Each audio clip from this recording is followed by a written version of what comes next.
Okay, everybody, it's Amy Fox. I am with Work in Progress Texas, and I'm here live in our Facebook group, Fat Loss Secrets for Busy Professionals. And today we're going to be talking about stress.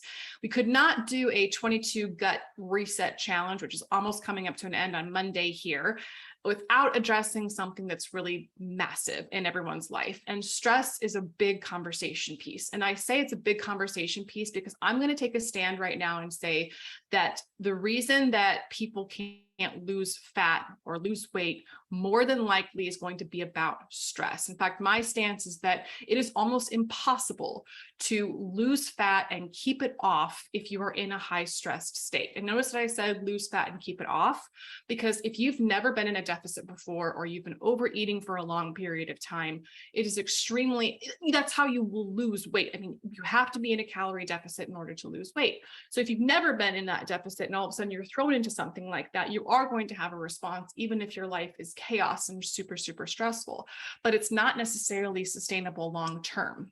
And a lot of the times we have clients coming to us where we have to build a clear roadmap of like, okay, your goal is to lose fat and your body's not ready for it yet. We need to prime your metabolism and get your metabolism ready to burn it, because either you've been eating too much for too long, you've been eating too little for too long, you're in a super stressed out state. So how do we get to homeostasis? How do we get to a happy place where your body is ready to lose fat? Because when you have a stressed out life and you add in a calorie deficit or lots of exercise or cardio or all of that stuff, it plays against you. It's an added stressor.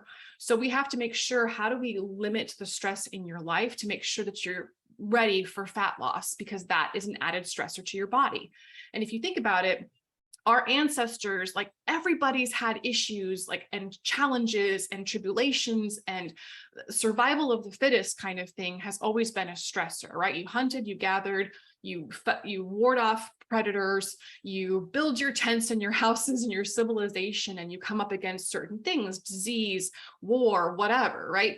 But our ancestors didn't have the same kind of stressors that we have today, where at your fingertips, you've got something that can give you bad news all day long.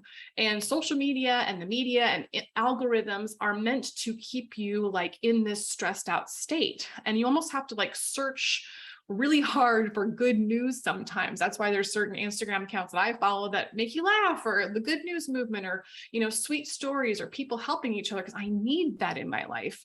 In fact, I rarely watch the news. I rarely watch anything that's negative. I kind of do the bare minimums, because if you're consuming all of that stuff all of the time, it's adding a stressor to your body.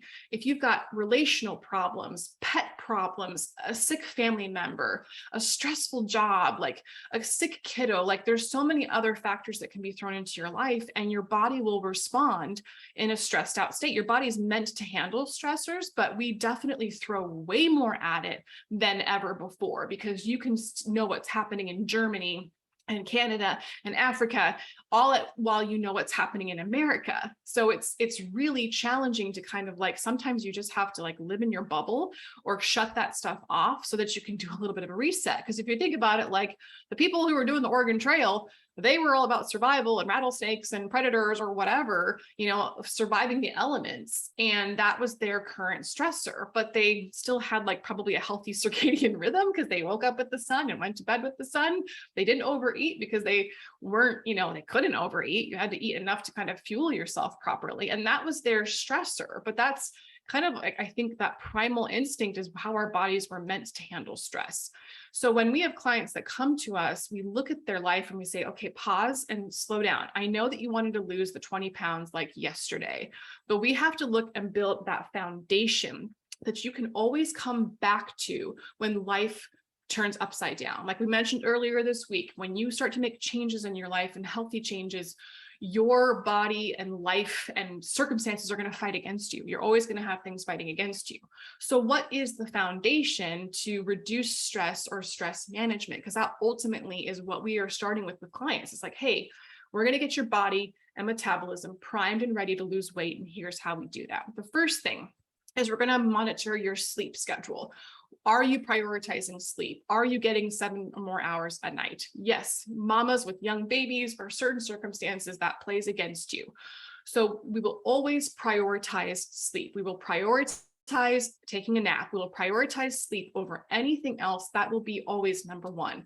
Creating a nighttime routine, figuring out what to do in the morning. Can we consistently wake up every single day at the same time, despite whether it's super early or not? How can we make a consistent sleep schedule? Can we force a bedtime? Can you turn off your phone, start to read a book, have something that's meditative or relaxing music or whatever? Can we have bedtime snacks? Sometimes there's a snack that we like to have, like some carbs and protein before bed to help us sleep and help those cortisol levels kind of balance out. And then it's a matter too of maybe if you can't get electronics off, can you wear blue light blocking glasses? If anything, there's certain things and tools that we can do to help with your sleep schedule.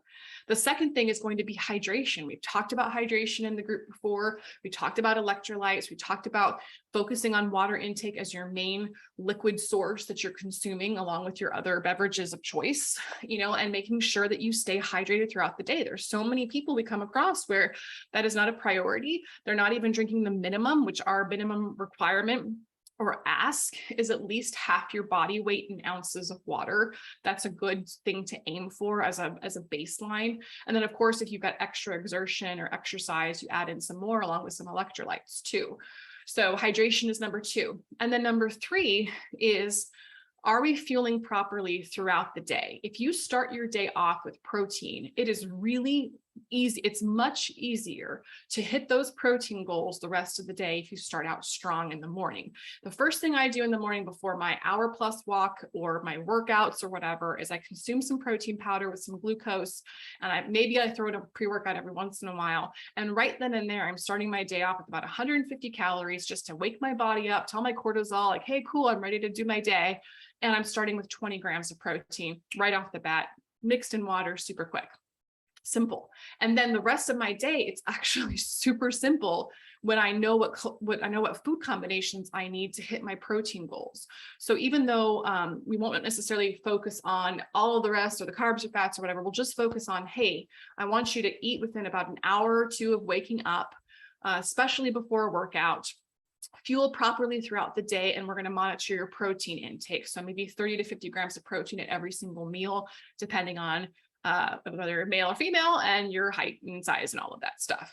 So that really gets the fuel for the day to help with your energy levels. So we obviously know good sleep, hydration, and fueling throughout the day is going to help your body stay in like, thank you. Like, that feels so good. I appreciate that.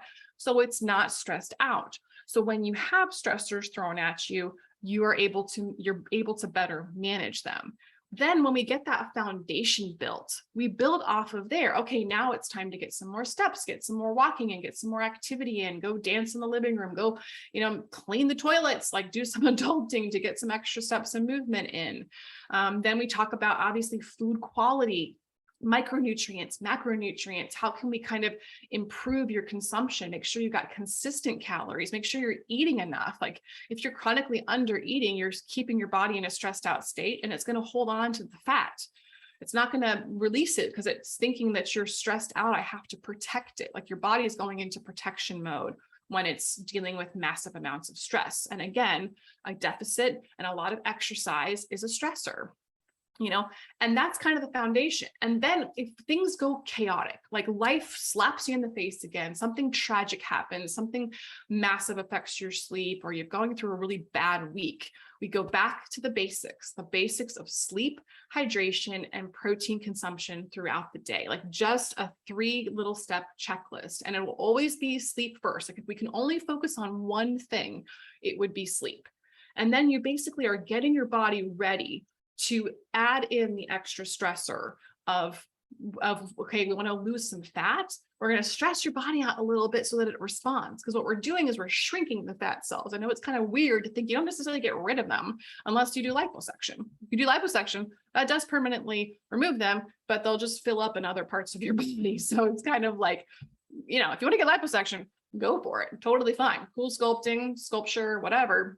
But again, we're trying to make sustainable habits long-term where that doesn't necessarily fix our choices and our decisions.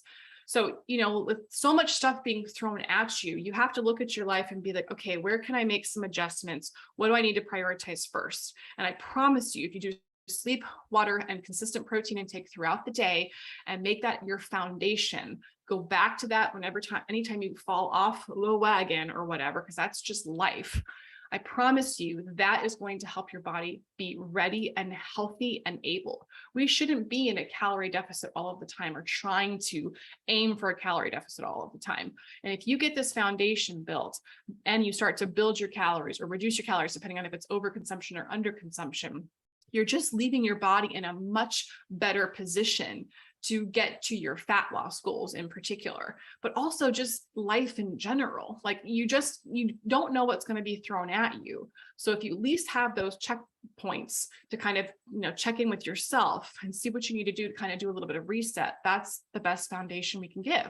And it's hard for some people, to slow down and have to be like, we get some adrenaline junkies who are always chasing that cortisol rush of high intensity workouts and cardio and go, go, go, go, go kind of thing. And you're like, well, too much can play against you as well. Like it's more power to you if you're getting 20,000 steps a day. But if you're over doing that all of the time and leaving your body in a stressed out state, you're going to have punch on you. You're going to have extra weight on you. And then you add on crappy eating or alcohol or whatever else, a bunch of sugar, and it just backfires. And it's kind of like, that's, why do we have a problem in our nation? It's like stressed out state. They want you sick. They want you unhealthy. They want you depressed. They want you upset. And when you take a stand against that and be like, no, this is how we were supposed to live. We were not supposed to be like this. We were supposed to be different than this as a society, then you're changing the narrative and you feel so much better. And when you manage stress and deal with it, you're going to have more energy. You're going to feel better. I promise you, like me waking up this morning, even not having that great of a sleep, got my weighted workout in, went for a walk afterwards. And like I was out in the sunshine. And that's one reason why I moved to Texas, was for more sunshine. So even though it's still, it gets hot summers, it's like I walk out there and like I feel so much better, you guys. Like I feel like, oh, maybe I only slept like 6.5 hours last night, but oh well, it didn't go that great. So I will do better tomorrow, and that's the thing, is you don't throw in the towel either if you have a bad day or you don't do it perfectly. But I hope that checklist as your foundation is something you all can use as you guys are finishing up this challenge and kind of seeing, okay, what changes do I want to make? Yes, we did some restriction.